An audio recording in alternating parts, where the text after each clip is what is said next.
tous, bienvenue dans le 19h. Voici les titres de l'actualité.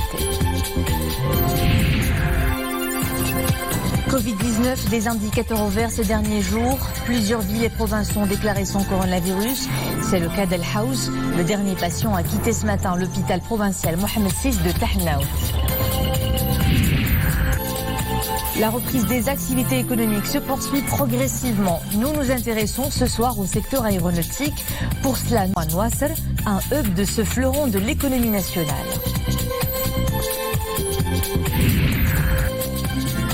« 31 mai, journée mondiale sans tabac, une menace qui pèse lourd sur la santé publique. Cette année, la célébration de cette journée intervient dans une conjoncture marquée par la pandémie du Covid-19, un réel facteur de risque chez les fumeurs. Mais d'abord, les nouveautés de la situation épidémiologique Covid-19 chez nous. 27 nouveaux cas confirmés au cours des dernières 24 heures pour que le bilan grimpe à 7807. Le nombre de personnes déclarées guéries s'est élevé jusqu'à ce soir 18h à 5459 avec 58 nouvelles rémissions. Enfin, le nombre des morts est passé à 205 après l'enregistrement d'un nouveau décès.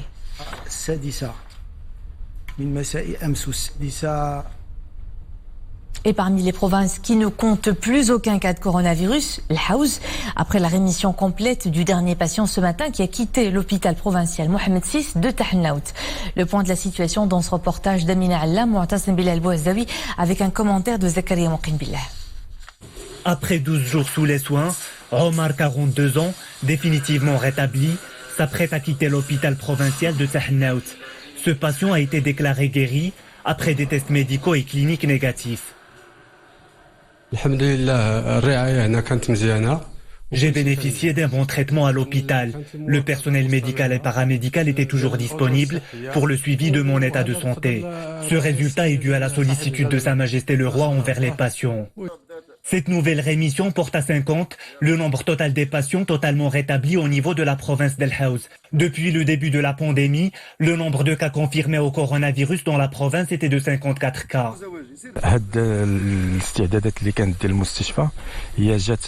Les efforts déployés au niveau de l'hôpital provincial de Tahnaout pour la lutte contre le Covid-19 sont supervisés par une cellule constituée de médecins, d'infirmiers et de staff administratif, en plus de représentants du comité de veille provincial. On a commencé à recevoir des cas Covid à partir du 6 avril. Il y en a plusieurs qui font des enfants, des gens, des malades âgés. Donc le protocole de la santé publique a été appliqué. On a dû adapter le protocole selon les cas. Avec la guérison du dernier patient, El Haouz est déclaré province sans coronavirus. Ce résultat est le fruit de la collaboration de différents intervenants. 28 cas confirmés au niveau de la province étaient pris en charge par l'hôpital provincial de Tahnaout. Les autres cas par le centre hospitalier universitaire Mohamed VI de Marrakech. Après des mois d'arrêt, l'industrie aéronautique reprend son activité. Une relance progressive, ponctuée d'une batterie de mesures préventives. Nous le verrons dans une unité de production aéronautique à la zone franche Med Park à Nouasser, avec Abdelhamid Jebran, Hamza Saïh, Mariam Missi. Ils reprennent le chemin du travail. Ces employés sont heureux d'enfin retrouver leurs collègues, mais aussi leur vie professionnelle d'avant. Un retour à la normale? Pas tout à fait. À leur arrivée, une série de mesures les attend. Prise de température instantanée, port de masque, puis dernière étape inéluctable avant de franchir la porte d'entrée. Désinfection des souliers.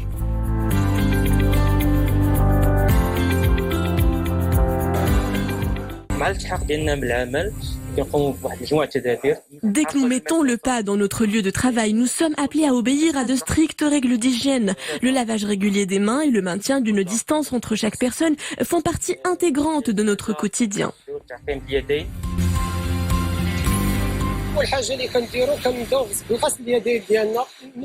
Notre journée commence par un lavage des mains, puis une désinfection de toutes les machines avant de les utiliser.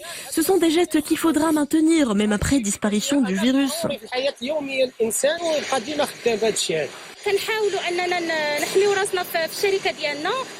Notre société nous approvisionne régulièrement en produits hydroalcooliques, en bavettes et gants. Il est impératif de nous protéger mutuellement. Et pour une reprise sûre, cette unité de production aéronautique relevant d'un géant groupe américain a pensé au moindre détail. Son infrastructure s'est réorganisée pour répondre à la nouvelle donne sanitaire. Postes réduits, lavabo mobile et chambres d'isolement mises en place. Autant de mesures, plus que jamais de rigueur pour assurer santé et bien-être des employés. Nous avons su mettre en place les dispositions nécessaires pour protéger nos salariés et ainsi reprendre notre travail en toute sérénité et sécurité. Cela a donné confiance à nos salariés qui sont venus pour reprendre le travail. Pas moins de 140 unités de production aéronautique opèrent dans le royaume. Ce secteur d'activité fer de lance de l'économie nationale a bien besoin de ses 17 000 employés pour continuer sur sa lancée. Un redécollage qui ne peut aboutir sans un total respect des règles de sécurité et d'hygiène sanitaire. Et à leur tour, les taxis reprennent le collier. Après un arrêt d'activité de plus de 2 mois, les conducteurs des grands et petits taxis retournent au volant dans l'agglomération Rabat, Salé, Témara. Mais la reprise est conditionnée par les résultats du dépistage du Covid-19 chez les professionnels qui doivent désormais être munis d'une attestation médicale dans ce sens. Reportage Abdel Fattah Zouine, Oumema Ramli. C'est un grand jour pour les chauffeurs de taxi rabatis. Ils ont repris du service, mais avant de remettre les compteurs à marche, cap sur la station de pointage, passage obligatoire. Désormais, c'est ici que les véhicules urbains et interurbains seront désinfectés. Ils ne rouleront pas tant qu'ils n'auront pas présenté une attestation médicale.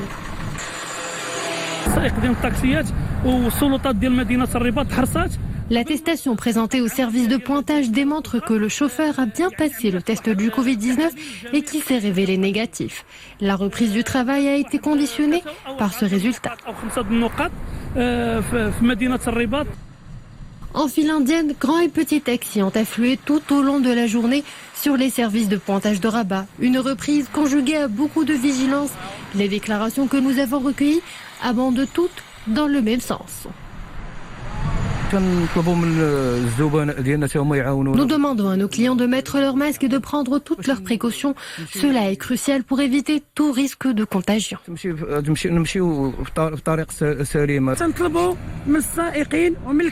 En une même journée, nous entrons en contact avec énormément de personnes.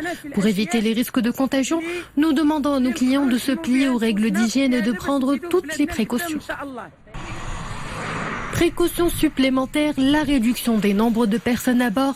Il passe de 3 à 2 pour les petits taxis et de 6 à 3 pour les grands. Des mesures strictes, toutefois, elles sont tributaires de l'adhésion de l'ensemble des citoyens. Et à travers le globe, plusieurs pays ont bel et bien entamé le déconfinement avant un retour progressif à la normale. La France devra retrouver une vie presque normale à partir du 2 juin avec l'autorisation de circuler librement sur le territoire et la réouverture des cafés, restaurants, salles de sport et piscines en zone verte. L'Espagne espère que le déconfinement sera achevé le 1er juillet dans tout le pays. Pedro Sanchez annonce une dernière prolongation de l'état d'alerte jusqu'au 21 juin. À l'exception de la Mecque, les Saoudiens sont de retour dans les mosquées dans tout le pays avec le port obligatoire des masques. Enfin, l'Inde a annoncé un assouplissement du confinement à compter du 8 juin. Édifices religieux, hôtels, restaurants et centres commerciaux pourront rouvrir en dépit d'un nouveau record quotidien de contamination, 175 000 cas. Dès demain, une opération exceptionnelle aura lieu pour établir des cartes nationales d'identité électronique au profit des membres de la communauté marocaine résidant à l'étranger qui se trouvent actuellement au Maroc en raison de l'application de l'état d'urgence sanitaire et qui sont appelés à renouveler leur passeport biométrique pour pouvoir rejoindre leur pays de résidence. L'annonce est faite par la DGSN dans un communiqué. Des opérations de coordination avec les services gouvernementaux compétents est aussi au programme pour faciliter l'obtention des attestations d'immatriculation consulaire au profit des citoyens qui ne peuvent pas obtenir ce document qui fait foi de certificat de résidence ou de domicile. Lancement par le département de tutelle ce dimanche d'un système informatique permettant l'accès gratuit à la plateforme d'enseignement à distance style Métis et le téléchargement de ressources numériques. Cette mesure intervient pour promouvoir l'égalité des chances dans l'accès aux cours via cette plateforme, notamment les séances de soutien et de préparation du bac lancées dernièrement, affirme le ministère dans un communiqué. Et puis la mise en place de ce service a été le fruit d'une action commune entre les cadres du ministère et l'université polytechnique Mohamed VI. Focus maintenant sur un mal qui représente une menace sérieuse à la santé publique, la consommation du tabac. Nous célébrons aujourd'hui 31 mai la journée mondiale anti-tabac dans une conjoncture particulièrement marquée par la pandémie du Covid-19. Les recherches ont d'ailleurs montré que le tabagisme est un facteur de risque qui pourrait aggraver l'état de santé du patient fumeur. Éclairage dans ce reportage de Sarah Katir. Les répercussions du tabagisme sur la santé sont nombreuses et dévastatrices et ne sont plus à démontrer. La journée mondiale sans tabac est une occasion pour aider les fumeurs à modifier leur comportement en s'abstenant de fumer afin d'éviter bon nombre de problèmes sanitaires. Ça peut causer plusieurs problèmes de cancer sur le plan digestif, sur le plan pulmonaire, sur le plan buccal, sur l'appareil urinaire. Donc quand on calcule les inconvénients et les avantages, on trouve plus d'inconvénients que d'avantages, ce qui doit pousser le citoyen à éviter cette catastrophe de tabagisme. Je dis bien, c'est une catastrophe vu les problèmes sanitaires qu'il cause. Le tabagisme est aussi un facteur de risque pour développer le Covid-19. Les fumeurs et les consommateurs de tabac peuvent même développer une forme grave du virus. Le fait de consommer beaucoup de tabac, ça entraîne une diminution de l'immunité, surtout au niveau pulmonaire, et surtout pour les gens qui ont trop fumé, les gens qui ont plus de 60 ans, 70 ans qui ont trop fumé, leur immunité, leur moyen de défense au niveau du poumon sont affaiblis et sont plus susceptibles de faire une infection virale comme celle du Covid-19. Donc il faut arrêter de fumer. S'arrêter de fumer est parfois un véritable parcours du combattant, mais des aides au sevrage sont possibles. Il faut juste oser se débarrasser des maudites cigarettes. Et pour arrêter cette habitude nocive à la santé, diverses méthodes de sevrage tabagique existent, mais il y en a une qui semble séduire de plus en plus, l'hypnose. Loin bien sûr de l'hypnose-spectacle, l'approche vise à modifier le rapport du fumeur au tabac en prenant appui sur ses croyances ou ses rituels. On y voit un peu plus clair dans ce sujet de Dominique Orlando. S'il est bien une chose à éviter dès le tout départ, c'est bien d'entamer un jour ou l'autre sa toute première cigarette. Les fumeurs invétérés vous le diront, il est très compliqué de s'en défaire. En voici l'explication. La nicotine est l'une des drogues les plus addictogènes et les plus violentes. Pourquoi ? Parce qu'elle agit directement et très rapidement sur le cerveau en favorisant la production de ce qu'on appelle des molécules chimiques, des neurotransmetteurs qui vont aller stimuler le cerveau de telle sorte à ce qu'il soit très rapidement plus concentré et plus apaisé. Disons que le cerveau commence à la considérer comme un prolongement du corps, c'est-à-dire comme un organe à part entière. Outre les patchs qui peuvent avoir une réelle efficacité, l'hypnose est une technique plutôt nouvelle qui semble rencontrer une approbation plus grande. L'hypnothérapie, c'est une approche thérapeutique qui consiste à mettre la personne dans un état qu'on appelle un état modifié de conscience. C'est-à-dire que on le prédispose à ce qu'il soit réceptif à certaines idées, à certaines suggestions, pour qu'elles soient ancrées au niveau inconscient. Il s'agit donc de retravailler, de déstructurer un système de croyances inconscient qui met en place un système d'action qui est habituel, pour pouvoir le restructurer, le resuggérer de façon différente et de façon à ce qu'il réponde aux besoins intrinsèques et profonds de la personne. Il y a une grande différence entre entendre « je dois arrêter » et « je veux arrêter ». Parce que quand je veux arrêter, ça vient d'une motivation profonde. Quand je dois arrêter, c'est parce que ma femme m'a demandé d'arrêter ou c'est parce que j'ai eu une alerte de santé, etc.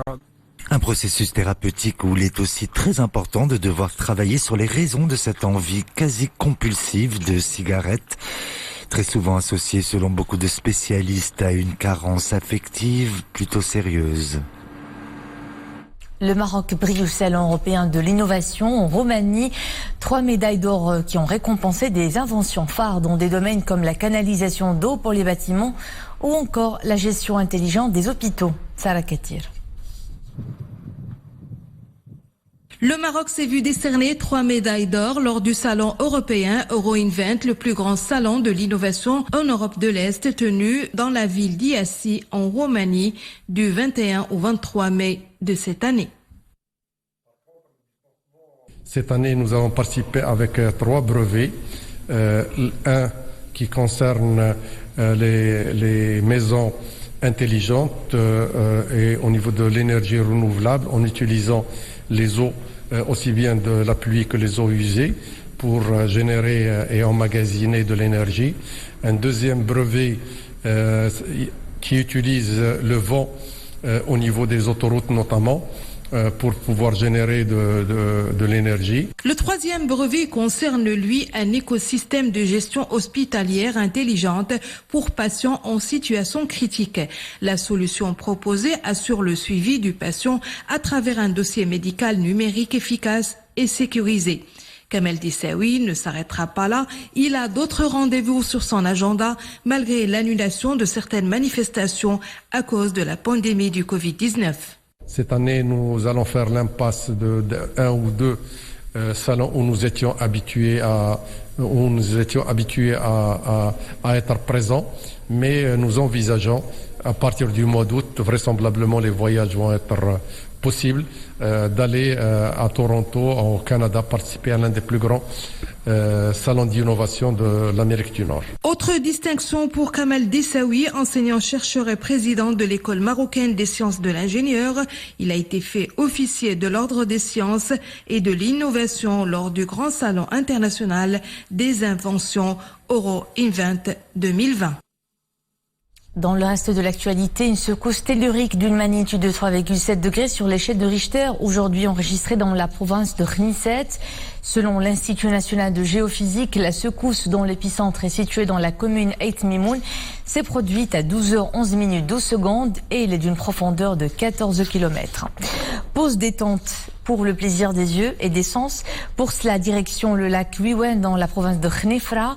C'est l'endroit rêvé des amateurs de l'écotourisme qui n'en perdent pas une miette en faisant de la randonnée ou tout simplement en profitant du spectacle féerique de la faune et de la flore. Voyons cela avec Ahmed Fadeli et Nisrina Ozdar.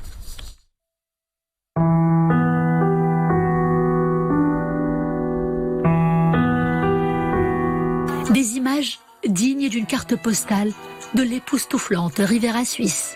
Non, ce n'est pas le lac Lehmann, mais plutôt le lac Wiwen. Des cèdres et des conifères. Ces arbres centenaires aux 1001 histoires bordent l'eau de très près. Ils lui donnent couleur, douceur et belle allure. La faune et la flore s'entrelacent et fondent dans un décor harmonieux. Le temps semble quant à lui aller piano piano, au rythme d'une flemmarde tortue qui improvise un plongeoir pour se rafraîchir à sa manière, ou d'un espiègle oiseau qui s'empresse de nourrir ses enfants à l'abri de tous les regards. La biodiversité du lac Wiwen est remarquable. Elle fait la part belle à la richesse naturelle et animalière de toute la région. Nous y trouvons d'ailleurs des espèces rarissimes qui enchantent tous les sens. Confinement oblige, aucun visiteur n'a pour l'instant le loisir de s'enivrer du charme des lieux. Le silence est absolu, ou presque. Il n'est troublé que par le bruit de quelques gardiens de ce temple vert. Elles, par contre, ne font aucun bruit. Tellement discrètes et sélectives, elles se posent sur les fleurs indigènes et les graines bio. Le temps de quelques gourmandises.